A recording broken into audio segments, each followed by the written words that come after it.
Roots of drug administration. तो इसमें क्या है कि हमारे बॉडी के अंदर जो ड्रग्स जाती है वो किस किस रूट से जा सकती है, उसके कौन कौन से मेथड है, उसके बारे में आज हम डिस्कस करेंगे। तो पहला हमारा जो है वो है लोकल रूट, और दूसरा हमारा है सिस्टमिक। अब लोकल रूट में क्या आता है कि topical, deeper tissue and arterial supply. जब हम बात करते हैं टॉपिकल्स की, तो इसमें क्या आते हैं, जैसे कि हमारी मूव हो गई जो हम हमारी स्किन पर लगाते हैं, जो हमारे स्किन पे अप्लाई करते हैं जब पेन होता है हमारी बॉडी में, या कहीं मसल्स में, कहीं जॉइंट्स में जब पेन होता है तब ऊपर हम क्रीम्स लगाते हैं, लोशंस लगाते हैं। ये हमारी क्या हुई, ये हो गया टॉपिकल रूट, जो हमारी स्किन के ऊपर अप्लाई की जाएगी जो ड्रग। फिर बात करते हैं हम डीपर टिश्यू की। ये क्या है कि इसमें सिरिंज की मदद लेते हैं, जो हमारे ड्रग्स है वो टिश्यू तक पहुंचाते हैं। वो किसकी मदद से, वो सिरिंज या नीडल्स की मदद से। और फिर लेकिन इसमें जो एब्जॉर्प्शन है वो स्लो होता है। और इसकी अगर हम एग्जांपल की बात करें तो इसमें एग्जांपल आ जाते हैं, हाइड्रोकोर्टिसोन हो गया, मैं लिख देता हूँ यहाँ पे एग्जांपल, हाइड्रोकोर्टिसोन, ड्रोकोर्टिसोन।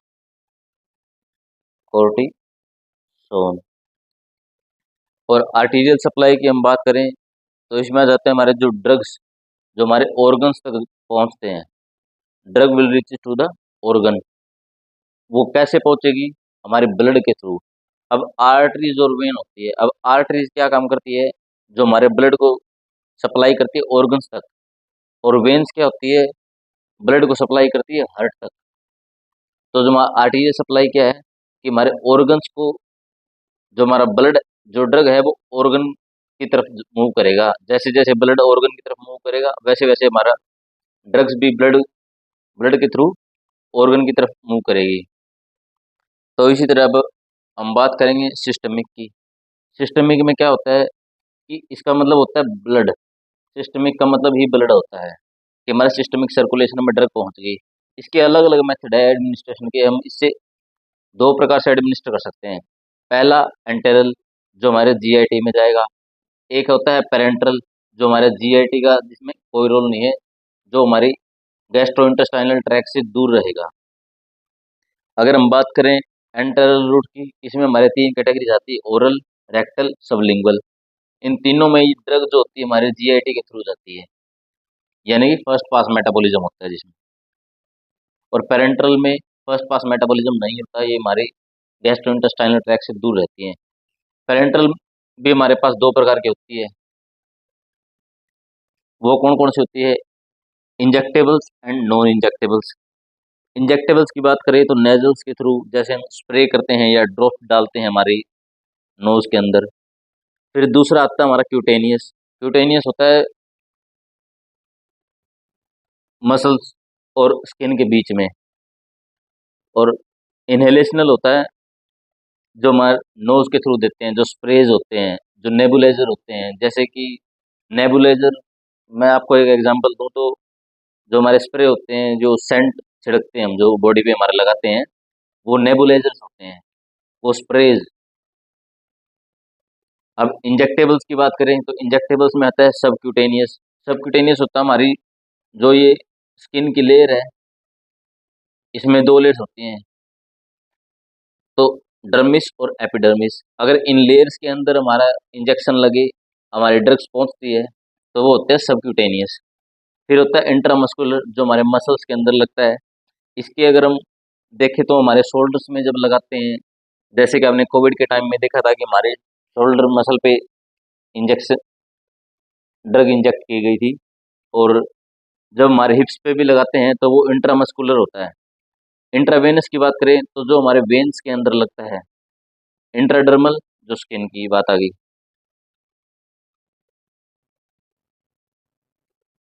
तो अब हम बात करते हैं सिस्टमिक रूट्स की।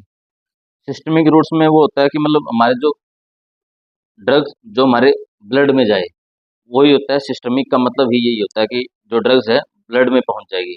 अब drug is absorbed in the blood stream and distributed all over. हमारी पूरी बॉडी के अंदर डिस्ट्रीब्यूट हो गई, हो जाती है, including the site of action, जहाँ उसे एक्ट करना है। अब वो साइट ऑफ एक्शन पे अपना एक्शन कैसे दिखाएगी, वो आपको आगे पता चलेगा कि कैसे रिसेप्टर काम करते हैं, कैसे मतलब उसकी सेल मेम्ब्रेन से वो बाउंड होते हैं और अपना एक्शन शो करते हैं। फिर सिस्टमिक में जैसे कि हमने पढ़ा था, तीन होते हैं हमारे पास, ओरल, रेक्टल एंड सबलिंगुअल। अब ओरल की बात करें तो ये है हमारा सबसे oldest and most common method होता है जो हम प्रेफर करते हैं, और यूजुअली यही प्रेफर होता है क्योंकि इसके बहुत सारे एडवांटेजेस हैं। जैसे कि ये सेफ होता है। फर्स्ट, जब हम इंजेक्ट करते हैं तो कई बार डर रहता है कि नीडल पेनिट्रेट हो जाएगी वेन्स के बाहर। अगर वेन्स के बाहर पेनिट्रेट होती है तो वो ब्लड लीक करती है। जब सपोज करो कि ये हमारी एक वेन है, अगर इंजेक्ट इंजेक्शन की जब वो नीडल होती है, जब पेनिट्रेट करती है इस वेन के थ्रू, तो हमारी ये वेन रप्चर हो जाती है, तो ब्लड यहाँ इसके बाहर लीक हो जाता है। तो यहाँ ब्लड लीक होने के बाद क्या होता है कि यहाँ एक इकट्ठा हो जाता है, ब्लड इस वेन के बाहर इकट्ठा हो जाता है और हमारी स्किन के ऊपर दिखता है। तो जब डार्क स्पॉट्स होते हैं ना हमारी स्किन पे, जो red red dark dark spots रह जाते हैं स्किन पे, तब यही होता है कि हमारी ये वेन्स रप्चर हो जाती है, जिसके कारण हमारा जो ब्लड है वो एक्सेस में चला जाता है वहाँ। और दूसरा, अगर कोई ड्रग का साइड इफेक्ट है तो वो भी कम हो जाता है। ये more convenient and no assistant is needed. Injectables में क्या होता है कि हमें दूसरे की मदद की जरूरत पड़ती है, कि जब वो इंजेक्ट करेगा तभी हम ड्रग ले सकते हैं। लेकिन ओरल रूट में क्या होता है कि हमने टैबलेट या फिर कोई भी सिरप है हमारे पास, हमने भाई ये 1 चम्मच लेनी है, ये 5 ml है, ये 10 ml है, और कोई एक टैबलेट लेनी है, इसकी 2 टैबलेट लेनी है, सुबह शाम लेनी है, वो हम अपनी मर्जी से ले सकते हैं। फिर ये क्या है, नॉन इन्वेसिव। नॉन इन्वेसिव का मतलब होता है कि पेनिट्रेट करना या इंजेक्टेबल की तरह है, और पेनलेस होती है। बहुत ही कम चांस है कि ये आपको पेन करेगी, वो भी तब होता है तब जब आपके गले में कुछ दिक्कत हो। ये चीपर होती है, सस्ती होती है। ये medicament need not to be sterile, इसमें स्टेरिलिटी की प्रॉब्लम नहीं होती। जो इंजेक्टेबल ड्रग्स होती हैं उसमें स्टेरिलिटी का ध्यान रखना पड़ता है क्योंकि वो इन्फेक्शन बहुत जल्दी फैला देती है। अब इसमें हम ओरल रूट से कौन कौन सी फॉर्मुलेशन ले सकते हैं, दो ले सकते हैं।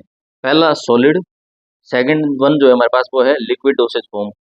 सॉलिड्स में क्या आ गए हमारे पास, टैबलेट्स आ गई, पाउडर्स आ गए और कैप्सूल्स आ गई। लिक्विड की हम बात करें तो हमारे पास क्या आ गया, सिरप, एलिक्सियर्स, इमल्सन्स एंड मिक्सचर्स। अब ओरल रूट की कुछ लिमिटेशंस है हमारे पास। अब इसकी लिमिटेशन क्या है कि जो हमारा एक्शन होता है वो स्लो होता है, इमरजेंसी के लिए हमारे पास सूटेबल नहीं है। इसका जो टेस्ट होता है कई बार बिटर होता है, लेकिन आज तो कई बार होता है कि शुगर कोटेड टैबलेट्स आती हैं, लेकिन बहुत से टाइम ऐसा होता है कि ड्रग्स जो होती है वो बिटर टेस्ट की होती है। जैसे शुगर पेशेंट को हम शुगर कोटेड ड्रग नहीं दे सकते। दे मे कोज नोजिया एंड वोमिटिंग, ये भी इसका एक साइड इफेक्ट है। जो ओरल ड्रग्स होती है हमारे पास, वो अनकॉन्शियस पेशेंट्स को हम नहीं दे सकते क्योंकि उन्हें निगलने में दिक्कत होगी। और अनकोऑपरेटिव पेशेंट, जैसे कि डॉक्टर ने प्रिस्क्रिप्शन लिख दिया कि सुबह लेनी है आपको, शाम को लेनी है, लेकिन वो स्किप कर रहा है बीच में, वो कोऑपरेट नहीं कर रहा, तो उस चीज़ में भी परेशानी होती है। वोमिटिंग पेशेंट्स वोमिटिंग पेशेंट्स में बहुत ज़्यादा दिक्कत होती है। जब भी वो कुछ खाता है, पानी पीता है, तो वो वोमिट कर देता है, तो टैबलेट उसके बॉडी में अगर कुछ समय नहीं ठहरेगी, अगर वो, तो फिर वो कैसे असर करेगी। अब वो बॉडी के अंदर ठहरेगी, उसको बॉडी में टूटेगी, उसका मेटाबॉलिज्म होगा, तभी तो वो अपना इफेक्ट शो करेगी। अब जो ओरल में एब्जॉर्प्शन होता है ड्रग का, वो वेरिएबल होता है और कई बार एराटिक।